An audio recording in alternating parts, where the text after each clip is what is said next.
Hello, good morning, welcome to Travel with the Russells. Hello. And today we're in Southampton. We're just waiting for our taxi to take us to the docks there, and we're going to go and for the first time get on board the MSC Virtuosa. So we'll be giving you a cabin tour as soon as we get on board, and look forward to you joining us. So we'll see you soon. Thanks. Bye. So far so good. We were picked up at the hotel at 12 o'clock, exactly as we asked. We got to the port about 25 past 12, and it's now 20 to 1. So all in all, it's taken us less than 45 minutes from leaving the hotel to actually being on board the Virtuosa. The check-in process was very easy. Lots of people on the reception there taking pictures and taking all your details, so that went very smoothly. Boarding, we had to wait 5 minutes as they were readjusting the air bridges, but other than that we were pretty much straight on board the boat, so very pleased. And the ship, yeah, fair enough, call it a ship. So yeah, and we've just come upstairs here, and so far looks lovely. So we'll take you for a tour later.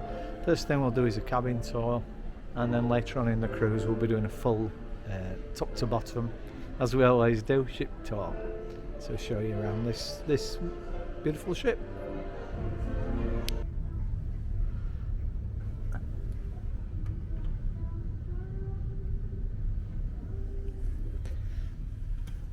So I'm going to do our promised cabin tour.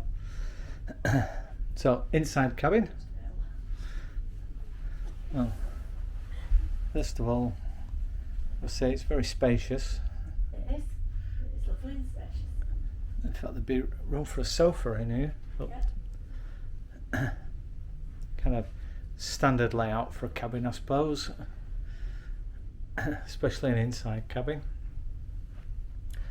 We've chosen deck 10, and we're midships, so it's kind of the middle of the boat, and we try to choose this middle cabin because it tends to move a lot less than at the top or the bottom of the ship. Or certainly at the top, the higher you go the more it sways.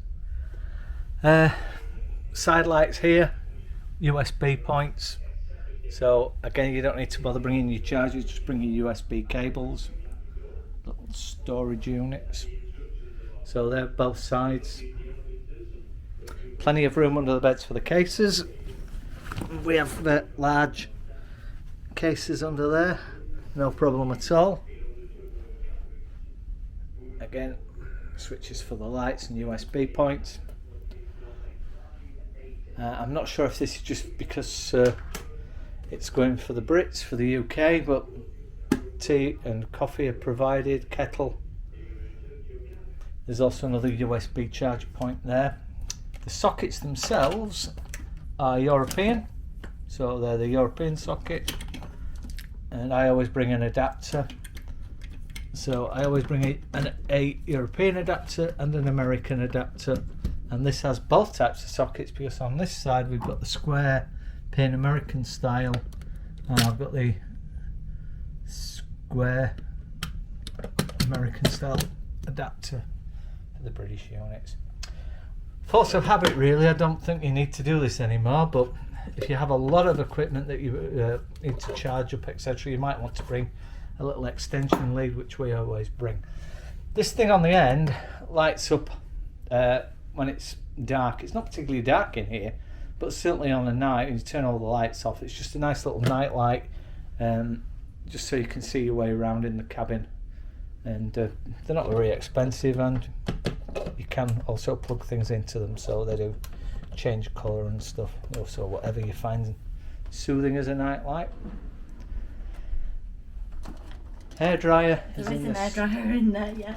Well hidden, but it's in there. Yes, I don't know how much stuff. Yeah, well, there's only one little drawer, so I have to put it all in there. So, decent size hair dryer.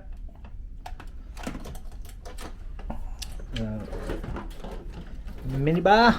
I suppose a well-stocked minibar. Now I understand that there's cold coffee and peanuts and coke and water and fruit juices and whiskey, gin, vodka and beer. But I don't understand you can ask your cabin steward to empty the minibar if you require the fridge space, and the steward will do that for you. There's a couple of pull-out stools under there, so if you sat doing your makeup, there we go. Your large flat screen telly, air conditioning controls. It's a new ship, so it's pretty straightforward. Colder, warmer. Got a button here to make up the room, and your cabin card for the lights, and your power switches here. Wardrobe space. Oh, we've got glasses, sorry, and an ice bucket, and this thing, which I have connected to, but I don't know what it's supposed to do. I think it's a speaker called Zoe. If I search me, it's not like Alexa. You say Zoe and it doesn't do anything. Wardrobe space. It is a bit tight, and certainly for the ladies' dresses, the long ones, They don't they fit. do curl up a little bit on the floor. So if they'd have that made those 6 inches higher, 9 inches higher, then wouldn't have been a problem. For me, it's not a problem. Jackets, etc., they're going fine. A few drawers there. Got these soft closed drawers. Magnetic catches on the wardrobes. Telephone, contact reception if you should need to. Again, we used to bring hooks, magnetic hooks for the walls, but most of the modern new cruise ships have hangers on the walls. You don't really need them. And I also found that the magnetic hooks that you get, unless they're really, really good, they tend to end up sliding down the walls when you hang anything that might be a little bit heavy on them. Bathroom, shower room. Again, perfectly adequate, very modern, very clean. Should be. It's a new ship. It's only a year or so old. What we have got in here is a razor point or toothbrush charging point. Again, fairly straightforward. Soap dispensers, and in the shower here we've got shower and hair shampoo. Again, glass doors, none of the old curtains.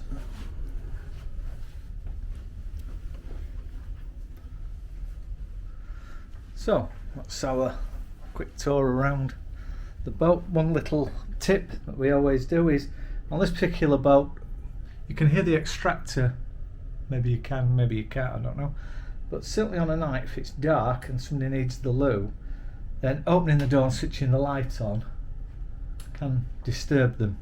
So what I always bring is one of these lights, magnetic. As you see, it came on automatically. As soon as you open the toilet door, that little light will come on. That's perfectly adequate to see what you're doing in the bathroom without putting the main lights on. And the other problem is, certainly if you've had a drink or two and you come along and you start pressing buttons, you end up illuminating the whole place. You didn't mean to. So just something I always do. Little magnetic light for the bathroom. Absolutely fine. It doesn't illuminate the rest of the cabin. Okay, can't think of anything else. Julie, have you anything to add? No, it's lovely. No, I'm very happy with the cabin so far. Probably one of the more spacious cabins, I would say, that we've had on lots of cruises with different cruise lines. Alright, well, thanks for watching, and we'll see you on the next vlog. We'll be doing a vlog on the a ship's tour, top to bottom, and I'm sure we'll be doing a restaurant food eating vlog. So stay tuned, see what's to come. Thank you.